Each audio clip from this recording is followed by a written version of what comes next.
Hi, Joe from Miniature Landscape Hobbies here, and I'm here with something I am immensely excited to show you guys. The new World of Tanks miniature game core set by GF9.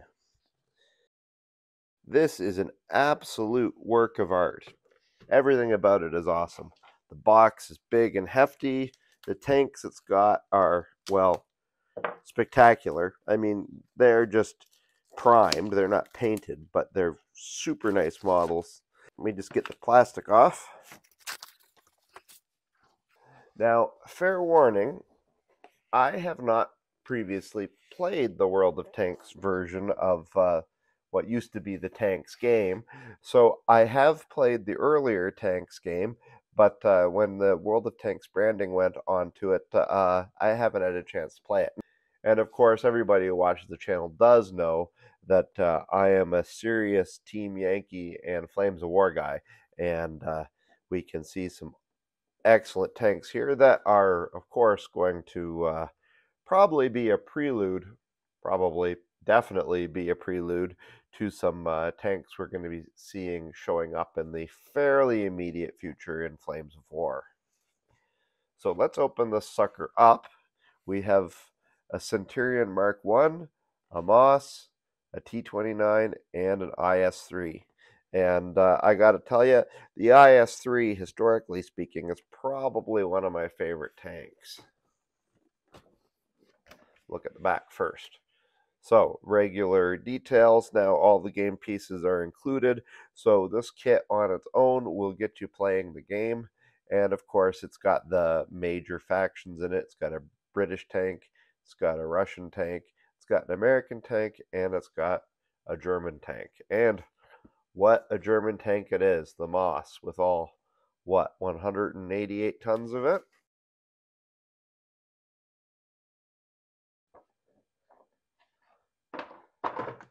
Okay, there are our dice for gameplay. The old tanks game just used specific D6s. These use specialized dice. That's all right. That's pretty cool. And then we've got the other tanks. Let's put those aside for a minute and let's go to the other stuff. All right. Oh, got this little sheet here. And on the back is details about the waves of the upcoming tanks. Now, I had not seen this, but this looks pretty cool. E100, Rheinmetall Scorpion Tank Destroyer, Jagdpanzer E100, the T95, M103, M48A5 Patton, Tortoise, Charioteer Conqueror, T62A, IS-7, and T10.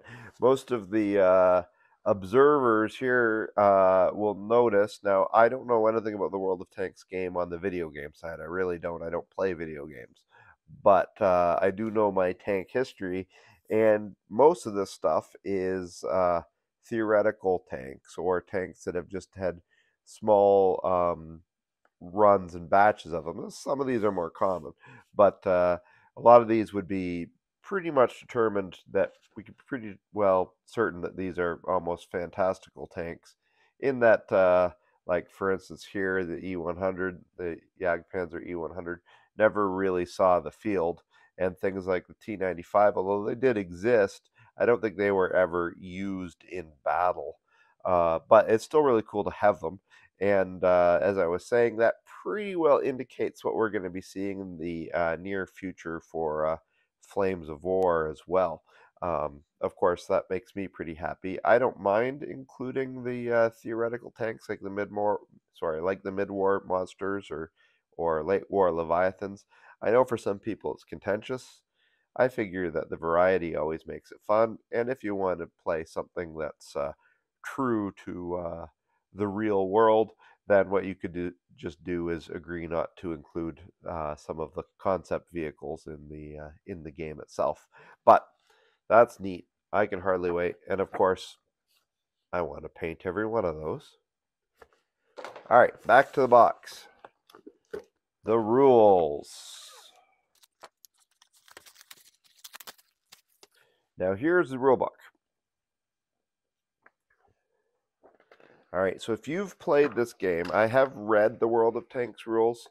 I know the older Tanks game inside and out, and they're very much the same. There's a few tweaks to make it a little more interesting and a little more in line with the video game system, I suppose.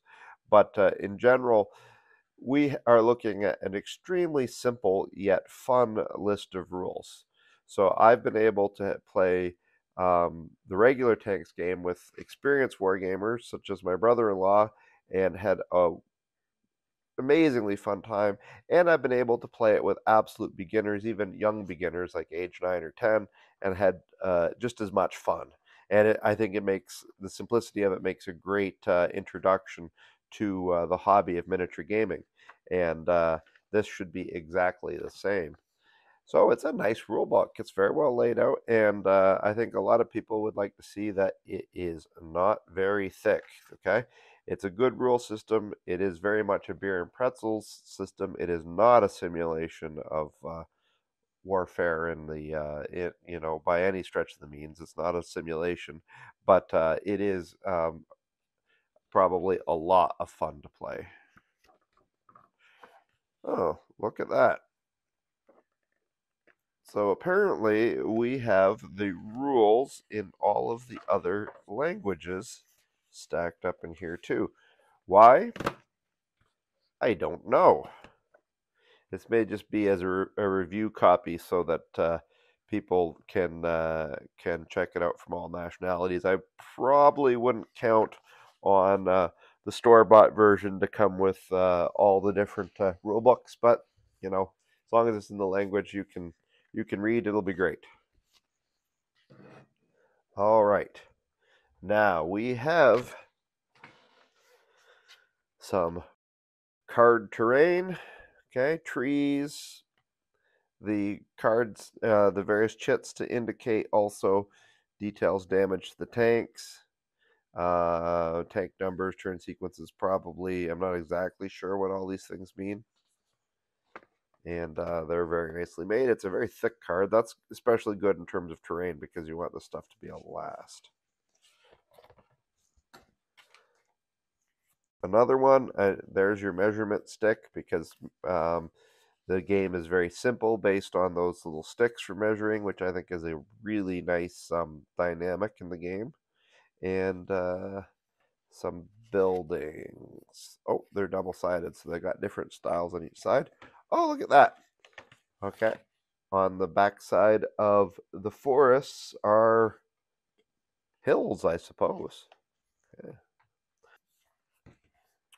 Oh, look at that. Nicely laid out cards with all the different features. Lots of vehicles. Let's take a quick look.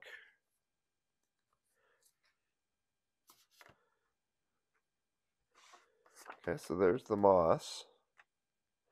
And I'm thinking those are pretty powerful stats. Oh, I see what I'm doing. I'm looking at a different language here. There we go. Here's the English one here. Pretty powerful stats on that guy.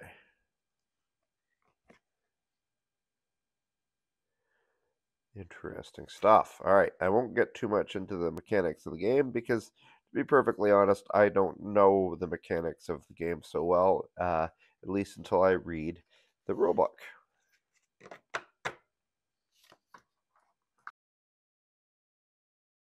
So there's the damage deck. And here's the upgrade cards. So there's quite a bit there. That's really cool. I didn't expect it to include all the different languages, but having this handy organizer is a nice option, really, because in here all your cards come pre-organized, and that was one of the things with the tanks game, that it was very card and chit intensive, so it required a lot of different little accessories to play, and it was hard to keep them organized. And I guess the box gives you the organizer, so That's awesome. Now I don't see any spots for the counters and the chits, like say like the damage counters like that.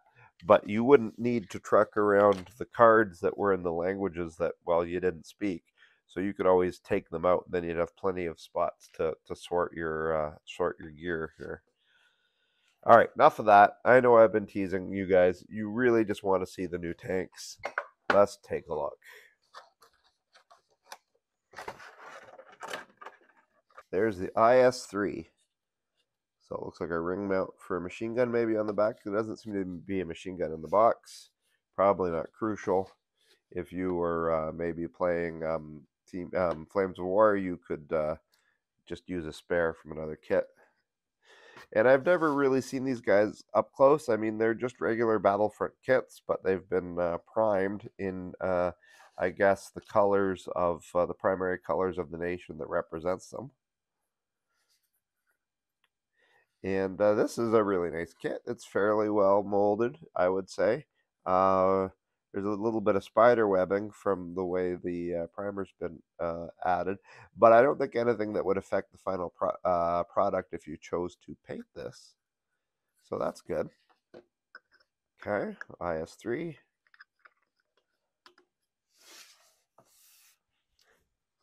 Centurion Mark 1. Now, I know that this tank was a concept tank. I don't think it ever made it into the field with the autocannon and the main gun like this. And to be perfectly honest, it's one of those tanks I don't really know much about. I would guess that's a 17-pounder. So this would be late end of the war, or just at the tail end, hypothetically, of World War II, because I don't think this was ever deployed. Again, very nicely detailed, good molding here. I bet you that if you had the kit to assemble, it would be quite nice to assemble. It appears to be keyed, just as you always get with Battlefront. Yeah, so that's quite a nice tank as well, and it's in that sort of light brown that they associate with the British. But I'm assuming the turret would be removable if you wanted to have an open turret hatch. In, say, Flames of War. Okay. Now, this is a monster, this tank.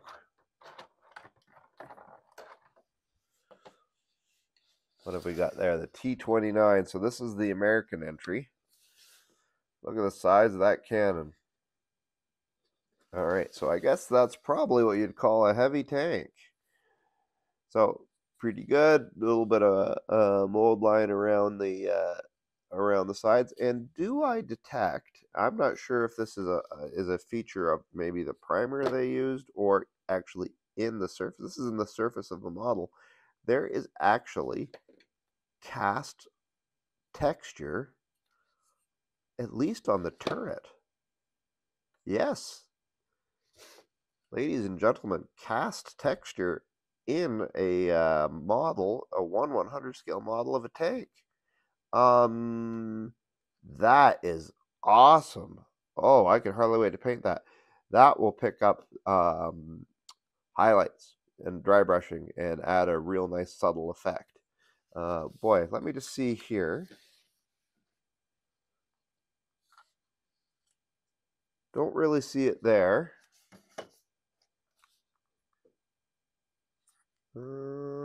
Yeah, there's possibly a little bit of it here on the IS-3.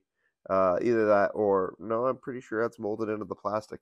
That's something to keep an eye on, because that truly is a level of detail that I don't think I've seen on any Battlefront kits yet. But I do know that in actual fact, armor, of course, on most tanks, at least in the World War II era, was not completely smooth. Now, the last tank is the biggest tank, and I thought maybe I would just forget about it. No, I'm just kidding.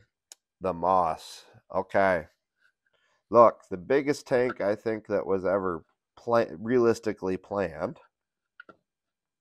And I've, of course, never been to see the real thing in real life, but I know it's huge. And look at that.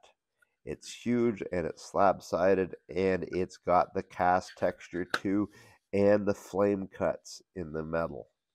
I think that's pretty new for Battlefront kits. I don't think I've seen, or Gale Force 9 kits. I don't think I've seen anything that nice in terms of that texture.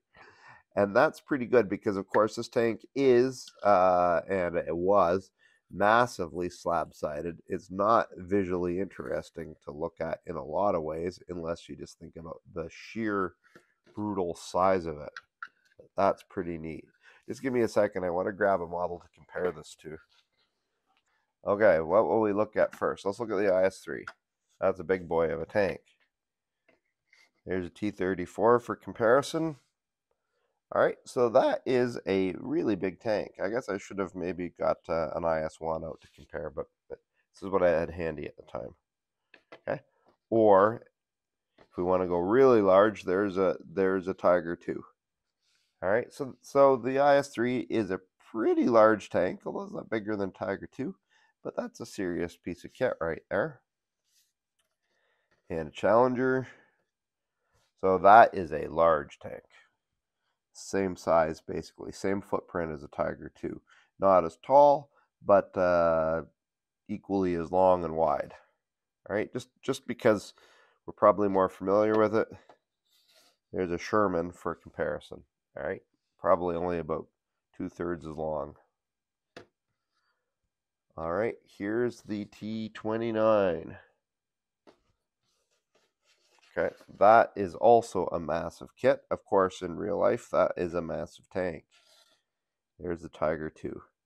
It's, if anything, it's a little longer with a bigger gun. Absolutely huge. All right. Now, what about the Moss? Oh, that is a little bit bigger than a Tiger 2, or a lot bigger than a Tiger 2. I guess that's relevant in terms of the history. And just because I can, here's a Pershing. So there's a Pershing. There's a T-34. I guess most likely, if the mouse was actually deployed, it would be beating up on these. And there's the Sherman. So it gives you a better idea of the scale.